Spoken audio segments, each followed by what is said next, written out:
Merci d'être venus si nombreux. Moi aussi, je vais profiter à la fois de ce que Tafagaï a dit dans sa présentation et de ce que j'ai entendu mon maître Cheikh Anta Diop rappeler. Mon maître a pensé pourquoi? Parce que je l'ai découvert pour la première fois en 1961. J'avais 14 ans, j'étais en 5e.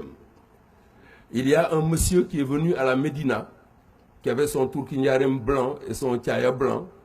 J'avais 14 ans, il arrive devant la maison paternelle à la Médina, qui est toujours à la Médina, la maison paternelle à côté de celle de mon ami d'enfance, Sadakan de la 2STV. Le monsieur arrive, il a un papier avec une liste de diplômes. Il dit, demain indale, ben kayit bo xamni bi amna ben Sénégalais bu jóge tugal mom mo ëpp Senghor ay diplômes. C'est la première fois que j'ai entendu parler de Cheikh Anta. Il avait la liste des diplômes de Cheikh Anta. Mais il s'avère que c'est bien entendu, c'était vrai. Parce que même récemment, on a rappelé que Cheikh Anta, quand il est arrivé en France, en 2 ans, il a eu sa licence en philo. En 2 ans, il a eu sa licence en chimie. Et philo et chimie. Mais comment est-il possible dans un pays que des gens réussissent en philo et soient nuls en maths ou en physique? Mais c'est qu'il y a un problème pédagogique. Parce que la philosophie, les mathématiques et la physique, mais sont jumelles. Jusqu'à Einstein, les deux marchaient ensemble. Mais la capacité d'abstraction qu'on a en philo, quand on raisonne, mais c'est la même qu'on doit avoir en mathématiques et en physique. Donc s'il y a un problème, c'est un problème pédagogique. C'est ce système débile et médiocre. Et je pèse mes mots dans une entrevue que j'ai accordée il n'y a pas longtemps. Et je l'ai dit, n'est-ce pas? Il a le journal. Et je dis que c'est ce système débile et médiocre dans lequel Cheikh Anta a eu la mention passable au bac. Vous vous rendez compte, Cheikh Anta a eu la mention passable? Mais c'est le système qui est idiot et ignare. Cela ne fait absolument aucun doute. Il y a un problème pédagogique. Donc ça, c'est quelque chose qui est très important. Et quand il parlait des langues, j'ai eu la chance d'aller en Tanzanie. Je constate qu'en Tanzanie, à certains moments, aussi bien les Tanzaniens du continent que les Arabes de Zanzibar, tous ces Tanzaniens-là, dont certaines même étaient voilés, habillés en noir, n'est-ce pas, des Arabes de Zanzibar, tout le monde s'exprime en Swahili en Tanzanie. En Tanzanie, tout est écrit en Swahili, même les panneaux publicitaires. L'école est bilingue depuis la maternelle jusqu'à l'université. Et j'étais heureux de me retrouver dans un pays où le modèle pour lequel Cheikh Anta s'est battu a été mis en application. Aujourd'hui, quel que soit le domaine, comparez les performances du Sénégal à celles de la Tanzanie. Comparez-les sur le plan économique, comparez-les sur le plan social, même en termes d'alternance. C'est un pays où il y a 50% de chrétiens et 50% de musulmans. Le premier président chrétien est parti de lui-même, Nyerere, en 85. Ali Hassan Mwinyi, qui était musulman, lui a succédé 10 ans, il n'y a eu aucun problème. Quand il est parti, le chrétien Benjamin Mkapa lui a succédé pendant 10 ans, il n'y a eu aucun problème. Après ça, le musulman Jakaya Kikwete, pendant 10 ans, il a quitté en 2015. Et ils ont des confréries soufis. À côté de mon hôtel, c'est là que j'ai entendu, tous les soirs quand je priais, après Timis, il y a un salatou à la Nabi que les Tanzaniens ont, qui s'appelle Wassilatou Shafi. C'est là-bas que je l'ai entendu pour la première fois. Donc quand je leur parlais, étant donné que moi, je suis Cheikh Antaïste de toujours et que je pratique ce que je dis, je leur ai expliqué que le Code Division Multiple Access, le CDMA, qui est la technologie d'accès qu'utilise Expresso, c'est cette même technologie que les Tidjanes utilisent quand ils font le Wazifa, que les Mourides utilisent quand ils chantent des Khassaïd, que les chrétiens utilisent quand ils chantent des gospels, n'est-ce pas? Ou bien quand ils chantent des cantiques. Cette technologie qui n'est pas la même que le GSM. Dans cette technologie, tout le monde émet sur la même fréquence. Mais quand tout le monde émet sur la même fréquence, là où nous sommes assis ici, là, si tout le monde parle en même temps, il y a un seuil au-delà duquel, quand on hausse les voix, personne n'entendra plus personne. N'est-ce pas? Donc il y a ce qu'on appelle le contrôle de puissance, le power control. Le contrôle de puissance. Mais quand on n'a pas compris, et qu'on l'a appris, comme tu le disais, et qu'on est le professeur, on a je ne sais quel doctorat, et qu'on récite, n'est-ce pas? Et qu'on a été consacré professeur par le CAMES où mon ami et collègue, le docteur Diallo Diop, a refusé de déposer un dossier. Diallo est parti à la retraite en étant assistant. Moi aussi, je n'y ai jamais déposé de dossier. Parce que le CAMES, c'est quoi? C'est le colonisé africain et malgache de l'enseignement supérieur. c'est pas autre chose. Einstein disait, tu en as parlé tout à l'heure, Albert Einstein a toujours dit qu'il pensait par image. Et j'ai des livres sur sa vie. Les professeurs ne comprenaient pas. Il y a un professeur qui lui disait que sa présence en classe est une insulte. Ça pose le problème de l'intelligence, le problème de la pédagogie. Aux États-Unis, on a identifié 7 formes d'intelligence. C'est le professeur Antonio Damasio à l'université de l'Iowa. L'intelligence relationnelle, Hamnit, qui explique que des derniers de classe deviennent de grands businessmen, n'est-ce pas, ou de grands hommes politiques, que des premiers de classe échouent en business et échouent en politique, n'est-ce pas. L'intelligence musicale, Sundiulu Sissoko n'a jamais appris le solfège pour jouer de la kora, n'est-ce pas.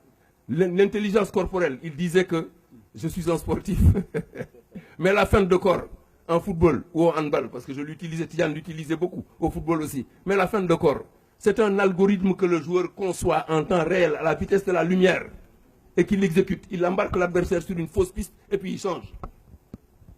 Alors qu'est-ce qu'on nous raconte là? Essayer de faire croire aux gens qu'il existerait une bosse des maths, une bosse de la physique. C'est une pédagogie débile. Dans le système anglo-saxon. Et ce que j'appelle système anglo-saxon, ce n'est pas seulement le système où on parle en anglais. Je le disais à mon collègue tout de suite. Les Suisses francophones sont des francophones qui pensent en allemand. Les Québécois francophones sont des francophones qui pensent en anglais. Nous essayons d'être à défaut de dire directement à Wolof. Tout point qui se déplace engendre une courbe. Cheikh Anta a montré qu'un enfant Wolof de 6 ans comprend ça. Il lui faut attendre l'âge de 12 ans pour comprendre ça en français. C'est ça l'enjeu. Faire comme la Tanzanie.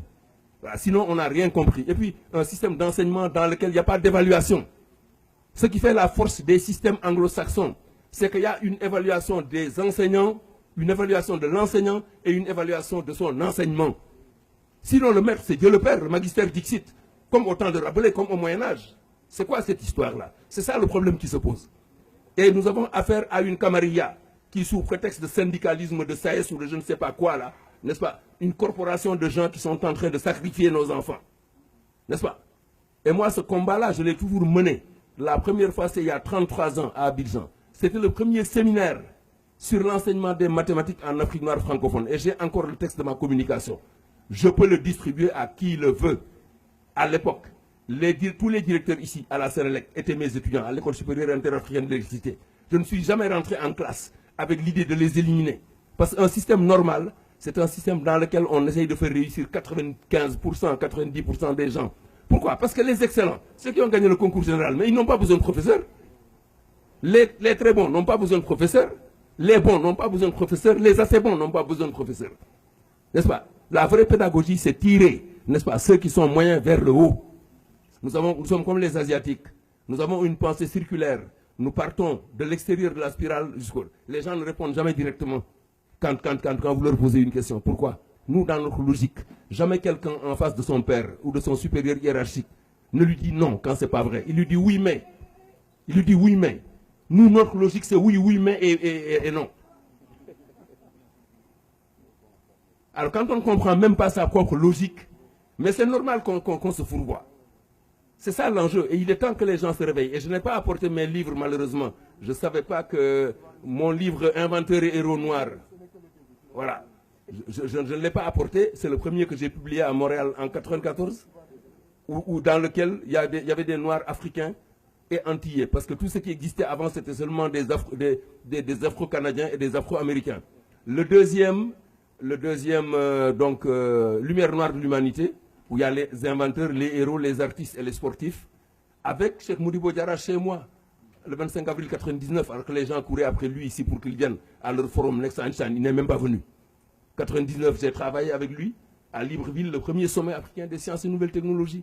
Le deuxième donc à Nouakchott en 2002, et le troisième à Brazzaville en 2005, où il a payé l'intégralité du déplacement de la délégation d'Amérique du Nord qu'il m'avait demandé de conduire avec Amadou Riba, que tu connais, qui est à l'IREC, qui est chercheur senior à l'IREC, quand il y a eu l'orage électromagnétique.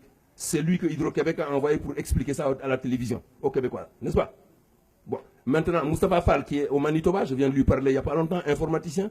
mon ami Edouard Dean, camerounais, parce que c'était africain, qui était à Atlanta, qui est mon promotionnaire de l'école polytechnique de Lausanne. Mon ami Yacouba Diawara, qui est le directeur du laboratoire de spectrométrie de l'Agence internationale de l'énergie atomique à Vienne, qui a breveté des inventions en optique, n'est-ce pas? Et aussi mon ami Amadou Hassan Salia, qui est un informaticien émérite, qui a reçu un prix au Japon en 2005, et qui d'autre, toute cette délégation. Le ministre Ibrahim Fall, chargé des questions pédagogiques à l'époque, n'est-ce pas, qui travaille avec Ibader, il nous a rencontrés là-bas, il était ahuri et heureux d'abord de voir une telle délégation avec tant de Sénégalais qui sont les invités de Cheikh Modibo Diarra. Et il nous a écrit une lettre que j'ai conservée, que je peux imprimer et donner à tout le monde. Mais moi, je dirais tout simplement que vraiment, ce qui m'a évité les réflexes de subordination dont parlait Cheikh Anta, ce qui m'a évité d'être tué intellectuellement par les adversaires, ce qui m'a évité tout ça, et vraiment ce qui m'a donné une colonne vertébrale, avant même d'aller à l'école coranique, c'est ma grand-mère Raki. C'est pour ça que mon premier doctorat, celui de 3e cycle en 78 à Paris, la première page, celle qui me disait Oumar, c'est à elle que j'ai dédié cette page-là. Merci.